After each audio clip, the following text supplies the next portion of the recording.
네, 여러분 안녕하십니까? 지질 두 번째 시간입니다. 저번 시간에는 지질에 대해서 기본적인 지질 기초 기질에 대한 지질에 대한 기질에 대한 기초를 얘기를 했었어요. 그래서 이름 붙이는 것까지 얘기를 했었는데 어떻게 보면 양이 많을 것 같지만 사실은 아주 간단한 얘기를 굉장히 길게 얘기한 거나 다름이 없다 생각합니다. 그래서 저번 시차에 했던 그런 지질 기초에 대한 부분들은 다시 한번 동영상을 보시면서 실제적으로 교환을 보고서 연습을 하시면 많은 도움이 될 거라고 생각합니다. 오늘은 지질의 종류와 지질의 성질에 대해서 말씀을 드리겠습니다. 자, 지질의 분류.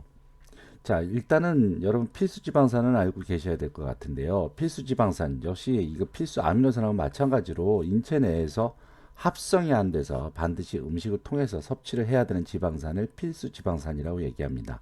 이 필수 지방산이 모자르게 되면은 뭐 피부염이라든지 성장 발육 장애라든지 생식 기능 장애 뭐 그 외 여러 가지 질병이라든지 그런 것들이 이제 결핍증으로 올 수가 있고요.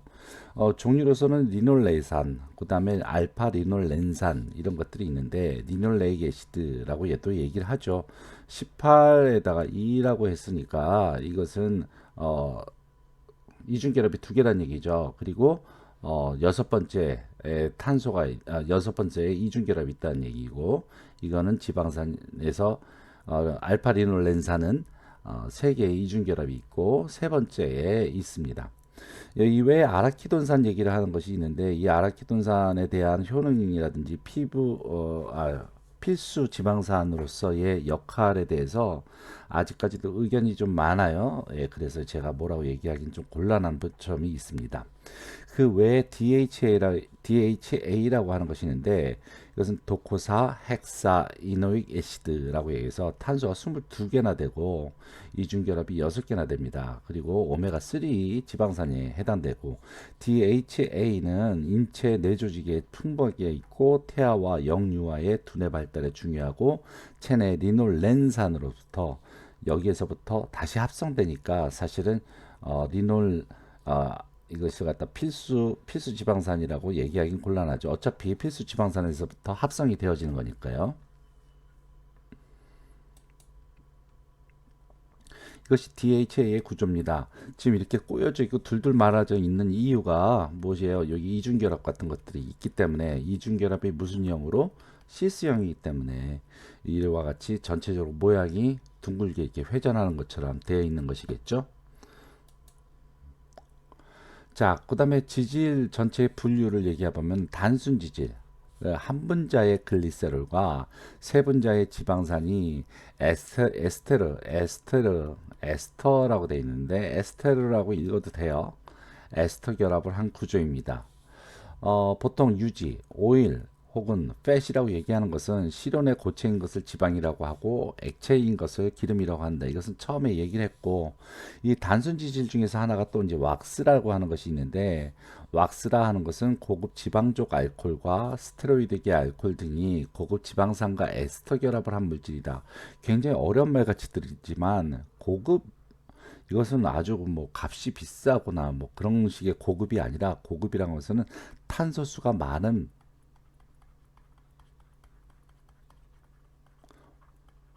이것을 갖다가 고급이라고 얘기를 합니다. 네. 그러니까 탄소수가 많은 알코올, 그리고 고급 지방산 어떻게 생겼는지 이미 알죠. 카복실기. 얘네들이 이렇게 에스터 결합을 했다. 그러면 여기 H2O가 빠져나갔고 어떻게 마지막 모양은 COO 이렇게 생긴 것이 뭐예요? 이게 왁스란 얘기예요. 지방은 어떻게 생겼어요? 글리세롤 세 분자가 있고 여기에 COOH가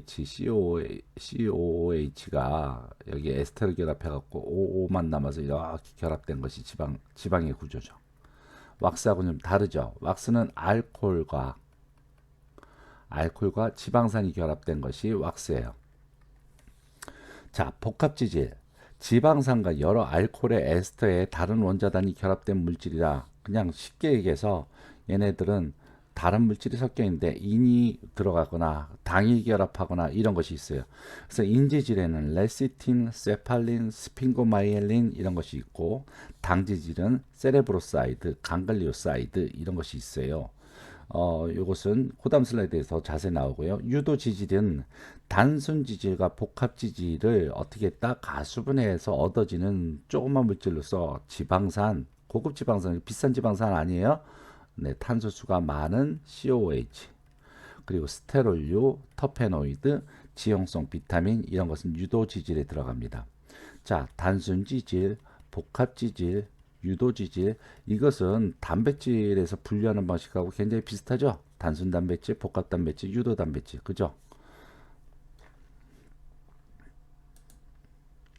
자, 복합 지질을 보면 인지질은 인산, 피를 포함하고 있는 지질인데, 글리세로 인지질, 스핑고 인지질 여기에 들어가 있고요. 이 중에 또 대표적인 것이 레시틴이라고 하는 것이 있는데, 난항이 존재하고 있거나 두류, 대두, 동물의 뇌, 신경조직, 세포막의 주요한 성분이고, 또 유화제로서도 주요한 성분을 하고 있죠.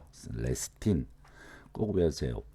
그 다음에 세팔린, 포스타딜세린, 포스타딜 에타놀라민 이런 것들이 세팔린 중에 하나인데, 주로 동물의 뇌에 주요한 주로 많이 존재를 하고 있습니다. 그 다음에 스핑고 인지질은 스핑고 마이엘린이 여기에 속하고 있습니다. 자, 인지질은 이 세 가지가 있고, 이 안에서 다시 또 분류가 또 되어지네요. 그죠? 자, 당지질은 글리세로 당지질, 스핑고 당지질, 그래서 이 안에 들어가는 것은 세레브로사이드 같은 경우 동물의 뇌, 신경조직, 식물체에는 없고, 글루코실 세라마이드는 원형질막, 그리고 식물이나 곰팡이에도 존재하고 있고, 강글리오사이드는 척추동물의 신경세포, 세포막 구성성분 이런 것이 있는데요. 녹용 같은 것이 이 안에 들어갑니다. 자, 보면은 다음 중 당지질을 구별하시오, 뭐 아니면 인지질을 구별하시오 그렇게 나오는데, 얘네들 보면 이름이 대부분 공통적인 거 있죠. 뭐뭐 아이드, 뭐뭐 아이드 그렇게 돼 있죠. 그렇게 되면 당지질 구분하기 편할 것 같아요. 그죠? 그 다음에 여 안에서 가장 아무래도 중요한 것은 레시틴이 가장 중요하고 가장 빈도수가 많이 나오는 거죠. 난항에 있고 유화제의 역할을 한다.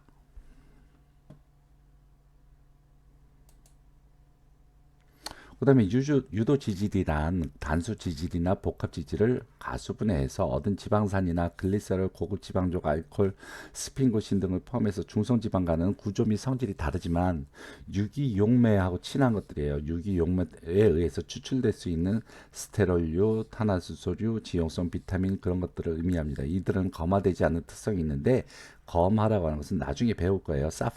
사포니피케이션이라고 해요.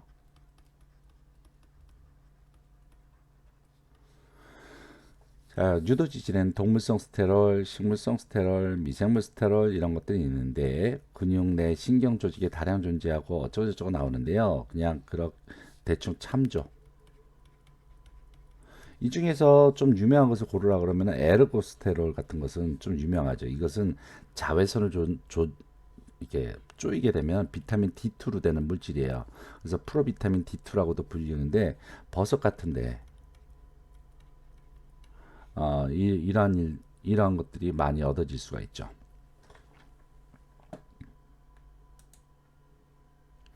그리고 기타 지질 성분하고 비슷한 것들은 탄화수소류, 탄수화물은 탄소하고 H2O잖아요. 이 탄화수소류는 C하고 H로만 되어 있어요. C하고 H로만.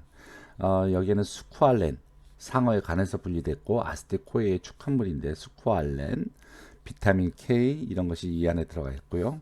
토코페롤도 여기에 해당되고, 카로티노이드는 색소 성분이에요.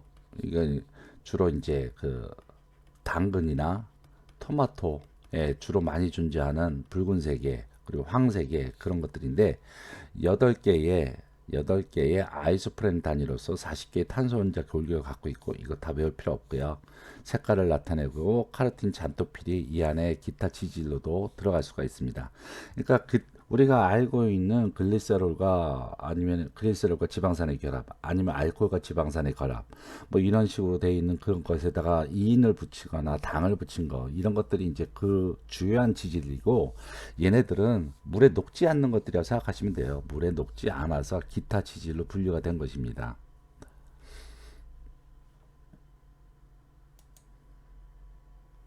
다음 유지의 성질로 넘어가겠습니다.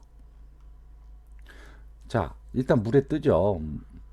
그래서 비중이 물보다 가볍습니다. 그래서 비중이 물보다 무거우면 물에 가라앉고요. 탄소수가 많을수록 기름 성분하고 비슷하고 비중은 더 작아집니다. 보통 물의 비중은 1인데요. 1보다 가벼운 0.92에서 0.94 정도니까 물 위에 뜨게 되죠. 자, 6점. 아주 중요한 얘기예요. 탄소수가 적을수록 또 불포화 지방산이 많을수록 융점은 어떻다? 낮아진다. 아주 중요해요. 그리고 불포화 지방이 산이 많은 식물성 유지는 상온에서 액체이고 불포화 지방산이 적고 포화 지방산이 많은 동물성 유지는 상온에서 고체이다. 이것은 이미 배웠어요. 자, 탄소수가 많아질수록 불포화 많아질수록 불포화 지방이 없을수록 융점은 높아진다는 얘기죠. 그 얘기는. 그럼 탄소수가 적고 이중결합이 많고 그러면은 융점이 낮아지고 자 그러면 융점이 낮아진다 그러면은 얘는 융점이 높아진다 그러면 상온에 융점이라고 하는 것은 녹는 점이죠. 그럼 상온에서 이 탄소수가 적은 것들은 상온에서 그러니까 액체란 얘기고 얘네들은 탄소수가 많은 것은 융점이 높으니까 더 높이 온도를 받아야지만 얘네들은 녹는다는 얘기니까 얘는 상온에서 고체란 얘기고 그쵸? 그 얘기란 얘기예요. 자, 그 다음에 세 번째 아주 중요한 얘기 나옵니다. 동질 다형이라고 하는 새로운 낱말이 나오는데 유지는 같은 화학적 조성이라도 이렇게 결정성이 다르기 때문에 융점 딱 몇 도씨에서 녹는다라고 얘기를 하기가 곤란하다는 얘기예요. 그래서 몇 도씨에서부터 몇 도씨 사이에 얘네들은 녹는다. 그래서 범위를 두고서 녹는단 말이에요. 그 이유가 왜 그러느냐? 그 이유는 얘네들이 동질 다형이기 때문이다. 동질 다형이다. 무슨 뜻이에요? 질적으로 같은데 모양이 달라. 동질 다형이다. 그러니까 유지는 같은 화학적 조성이라도 질은 같은데 결정성이 달라서 뚜렷한 융점을 구할 수가 없는 게 동질 다형이라고 하는 이유 때문이다. 다음 용해성 탄소수가 감소할수록 용해성이 용해진다. 이 얘기는 탄소수가 작을수록 얘들이 녹기 쉽다. 자, 그 다음에 발연점 이것 또한 중요해요. 유지를 가열했을 때 유지의 표면에서 무슨 색깔? 푸른 색깔의 연기가 발생할 때의 온도를 발연점이라고 합니다. 자, 보통 우리는 액체를 갖다 끓는 점이라고 그러잖아요. 얘네들은 끓는 점이 따로 없어요. 끓는 점이 따로 없어요. 어떤 온도를 두고서 끓어요. 역시 동질 다형 때문에 그렇기 때문에 얘네들한테는 특이하게 연기가 나오는데 이 연기를 나오는 그 온도를 발연점이라고 얘기를 합니다. 그렇다 그러면 발연점이 그러니까 높은 온도에서 연기가 나오는 그러한 기름을 사용을 하면 좋은 것이 바로 튀김 음식이겠죠. 그러니까 그 반대로 말하면 조금만 온도를 올렸는데 막 연기가 발생해. 그러면 튀김하기가 적절하지 않죠. 그러니까 튀김 음식의 경우에는 발연점이 높은 유지를 사용을 하는 것이 좋다. 자, 그러면 여기에서 중요한 부분들은 이 동질 다형, 그 다음에 발연점.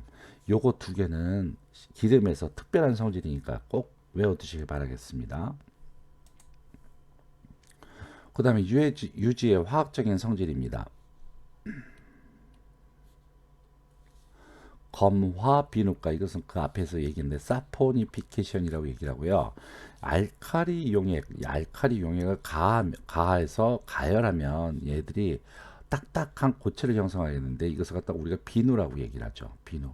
보통 비누만 만들 때 폐유 같은 것을 사용을 해서 여기다가 가성소다나 아니면 KOH를 갖다 집어넣으면 이게 굉장히 강한 알칼리인데 이런 것을 집어넣으면 비누가 만들어지는 거죠. 자, 얘네들은 그런 성질이 있다라고만 그렇게 외우진 마시고요. 이것은 분자량을 측정할 때 분자가 크냐 작으냐 그것을 측정할 때 쓰기도 합니다. 그 다음에 산값은 산이 얼마나 많이 들어가 있느냐, 산이 얼마나 많이 들어있느냐. 자, 지방에서 산은 무슨 산이에요? 지방산이지. 불포화 지방산, 포화 지방산. 이 지방산이 얼마나 있느냐를 알아내기 위해서 쓰는 것인데 이 지방산이 많으면 많을수록 좀 정제가 덜 됐다라고 판단할 수가 있어요. 정제가 덜 됐다, 덜 됐다, 아니면 오래됐다. 이것을 판단할 때, 즉 KOH를 갖다 집어넣게 되면은 여기 있는 COH하고 반응을 해갖고 중화 적정이라고 하는 그러한 일이 일어나게 되는데요. 이것으로서 산도를 측정을 하게 됩니다. 다음에 요드 값이 있는데요. 유지 100g에 포함되는 요드는 I2라고 그래요. I2. 이것이 누구를 공격하냐면 이중결합을 공격하게 돼요. 그러니까 I2가 많이 기름에 쓰였다 그러면은 얘네들은 이중결합이 많다. 그래서 요 값을 갖다 요드 값 이렇게 얘기를 합니다. 유지의 불포화도 측정에 이용을 한다. 자, 그 다음에 과산화 물값은 우리가 나중에 배우겠지만 이것은 유지가 산패된 것을 갖다가 측정할 때 사용을 합니다.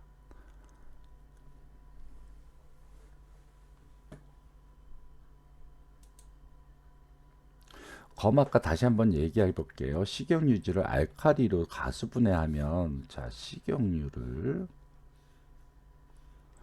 이 유지예요. 자, 이게 뭘 의미하는지 이제 아시죠? 네, 글리세롤과 지방산이 붙은 것인데 여기에 KOH를 갖다가 하면 얘들이 다 끊어진다는 얘기예요.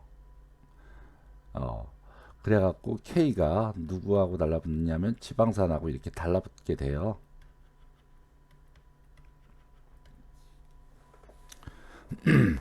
그래서 K가 지방산에 얼마만큼 달라붙느냐를 얘기를 하는데 지금 요만한 것하고 또 똑같은 모양으로 이 안에 분자가 요만한 것이 있고 얘네들은 이만한 것이 있어. 그러면 같은 부피에서 얘네들이 차지하는 개수가 누가 더 많아요? 개수는 얘가 더 많죠. A하고 B를 봤었을 때. 그러면 개수가 여기가 더 많으니까 KOH하고 달라붙는 놈은 누가 더 많아요? KOH는 당연히 여기에 많겠죠. 즉 검학가가 높다. 그건 KOH를 더 많이 썼다라는 얘기고 KOH를 더 많이 썼다라는 얘기는 분자 크기가 작다라는 얘기예요. 그래서 검학가가 클수록 유지의 평균 분자량은 적다. 자, 정의는 식용유지 1g을 비누화하는데 필요한 KOH의 밀리그램이에요. 비누화가 우리가 지금 얘기했던 그러한 화학 반응을 비누화라고 합니다. 그 다음에 조리 특성입니다. 연화성. 케이크나 비스켓 만들 때 유지를 넣으면 글루텐이 뭐예요? 글루텐이 저번 때 얘기했죠. 점탄성을 주는 거예요. 그래서 유지가 이 글루텐을 갖다가 둘러싸요. 그래서 물이 들어가지 못하게 해서 점성과 탄성을 되도록이면 낮춰줘서 부드럽게 만들어주는 역할을 해요. 누가? 유지가. 네, 그리고 그 다음은 크리밍성인데요. 유지를 이 교반이라고 하는 단어는 섞는다는 뜻이에요. 이것이 공기가 혼입되는 성질을 크리밍성이라고 얘기합니다. 막 이렇게 혼합이 되어지는데 그 안에 이제 에어가 들어가게 되면 이게 푹신푹신해지겠죠. 그래서 생크림이나 버터 같은 것을 교반을 하면 공기가 들어가서 부피가 막 부풀어 오르죠. 이게 부풀어 올리면서 이 안에 기포가 들어가는 그래서 가벼워지고 얘네들이 부풀어 오르고 그런 것들은 이제 생크림이나 버터크림 만들 때 사용하는 성질인데 이것도 크리미성도 유지의 하나의 성질입니다. 그 다음에 또 유화성. 천연 유화제는 레시틴, 스테롤, 모노글리세리드, 디글리세리드, 단즙산 이런 것들이 천연 유화제이고요. 첨가제로서는 글리세린 지방산 에스테르, 수크로즈 지방산 에스테르, 대두인지질, 스테아릴, 젖산칼륨 이런 것들이 첨가제로서 유화의 역할을 하는데 이것도 유지의 특성 중에 하나입니다. 자, 그러면은 다음은 이제 유지 가공인데요. 올리브유에 관한 것은 엑스트라 버진 올리브유, 파인 버진 올리브유, 퓨어 올리브유 뭐 이렇게 나눠지는데 엑스트라 버진 올리브유 같은 경우에는 뭐 이와 같고 파인 버진 퓨어 올리브유 이것은 사실은 하다가 머리 좀 리프레시 하라고 제가 한 것이고 이건 조리 시간에 이제 아마 배우실 거라고 생각합니다. 이 부분은 그냥 한번 재미로 읽어봐 주시기 바라겠습니다. 상식을 좀 높이는. 자, 그다음에 이제 요 부분은 이제 가공이라든지 그런 데 이제 중요하실 텐데요. 샐러드유라면 드레싱 같은 거 있죠. 드레싱. 이런 것을 얘기하는데요. 저온에서 백색 침전, 고체 지방 섭취를 방지하기 위해서 미리 냉각해서 고체 지방을 제거하는 것을 말하는데 이것을 동류 처리라고 얘기합니다. 아니면 윈터링, 아니면 윈터라이제이션 그렇게 얘기도 하기도 합니다. 윈터라이제이션.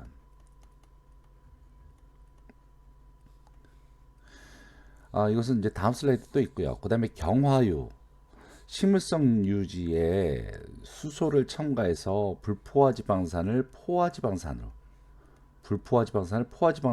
만들면 액체가 어떻게 되겠어요? 고체가 되겠죠. 이렇게 해서 만든 것이 바로 마가린, 쇼티닝 이런 것입니다. 그 다음에 버터, 우유에서 분리한 크림을 교반을 해서 만든 것이고 라드는 돼지의 지방 조직에서 얻는 지방을 라드라고 합니다. 쇠기름은 융점에서 입에서 잘 안 녹고 차가운 요리에 부적합합니다. 뜨거운 요리에만 사용되고 이것은 어, 우지라고도 얘기를 하죠. 유지의 가공 특성 중에서 이 두 가지는 여러분이 잘 봐두셔야 되는데 경화 이건 수소화 이것은 경자라고는 딱딱하게 만든다는 뜻이에요. 딱딱하게. 그렇기 때문에 어떻게 딱딱하게 만들어줘요? 액체를 고체로 만든다. 그렇게 생각하시면 돼요. 불포화 지방산이 많다 그러면은 액체잖아요. 그죠? 이미 여러분 알고 계실 거예요. 거기에 니켈을 촉매로 해서 수소를 첨가를 하게 되면 어떻게 되느냐면 C하고 이렇게 되어 있는 것에다가 여기다가 H2 수소가스를 갖다가 집어넣게 되면 얘네들이 전부 다 일중결합으로 풀어져 버린다는 얘기예요. 그래서 이렇게 되면은 액체가 고체가 되겠죠. 이렇게 하는 것이 이렇게 해서 이런 그 경화된 그런 기름으로서 먹게 되면은 이제 주로 마가린이나 소트닝이 이런 것을 통해서 만들어지는데 이 불완전한 그런 수소 첨가를 하게 되면 이 시스형 이것들이 이렇게 일중으로 다 바뀌게 되는데 일중으로 안 바뀌고서 트랜스형으로 바뀌어지는 경우가 생겨요. 그래서 이런 것을 트랜스 지방산이라고 얘기를 하고 트랜스 지방 같은 경우에는 우리 몸에서 분해를 못 하고 있기 때문에 혈액 내에서 돌아다니면서 우리한테 심혈관계 이상을 일으킬 수가 있는 것이죠. 그래서 트랜스 지방 같은 경우에는 아이들이 먹는 그런 과자라든지 그런 류에는 트랜스 지방산이 없는 것이 표시가 돼 있어야 되죠. 그 다음에 저온 처리는 윈터라이제이션 그렇게 얘기했는데 이것은 기름을 한번 얼리는 거예요. 그렇게 되면 이렇게 밑에 이렇게 가라앉죠. 그리고 위에 있는 부분만 쓰게 되는 거예요. 보통 샐러드 같은 거 먹을 때 대부분 차게 해서 먹잖아요. 그런데 이렇게 굳는 기름이 그 안에 들어가 되면은 샐러드가 위에 미끈미끈하게 기름이 굳어버리겠죠. 그런 것을 방지하기 위해서 이렇게 굳지 않는 지방층만 따로 모아서 어, 기름을 만드는데 이런 것을 갖다 저온 처리라고 얘기를 합니다. 아니면 동류 처리 다 같은 말이에요. 동류 처리, 저온 처리, 윈터라이제이션, 아니면 윈터링 그렇게 얘기를 하기도 하죠.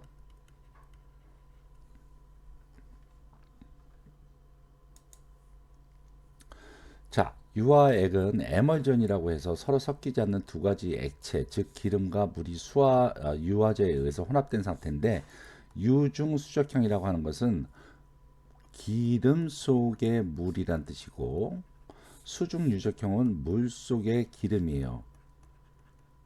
그렇기 때문에 이게 기름 속의 물 속의 기름 이렇게 표시하는 거죠. 저거 원래 분모라는 뜻이에요. 이렇게. 그 다음에 유화제란 지방질의 분자 중 친수성기와 소수성기를 동시에 갖는 것으로서, 친수성기는 물, 소수성기는 기름하고 결합을 해갖고 물과 기름이 안 섞이는데 섞이게 해주는 것입니다. 그래서 왼쪽은 수중유적형, 오른쪽은 유중수적형. 이거 직접 한번 그려보시길 바라겠습니다. 어떻게 그리냐고요? 이런 거 있잖아요. 이렇게 해갖고 이렇게 뭐 이렇게 이런 걸로 그려보세요. 직접. 자, 유화제에는 천연 유화제, 합성 유화제 이런 것이 있는데, 천연 유화제는 레시틴, 스테롤, 담즙산, 단백질 이런 것이 천연 유화제. 일단 천연 유화제만 외우시고, 합성 유화제는 여러분이 봐도 합성 유화제스럽죠. 네.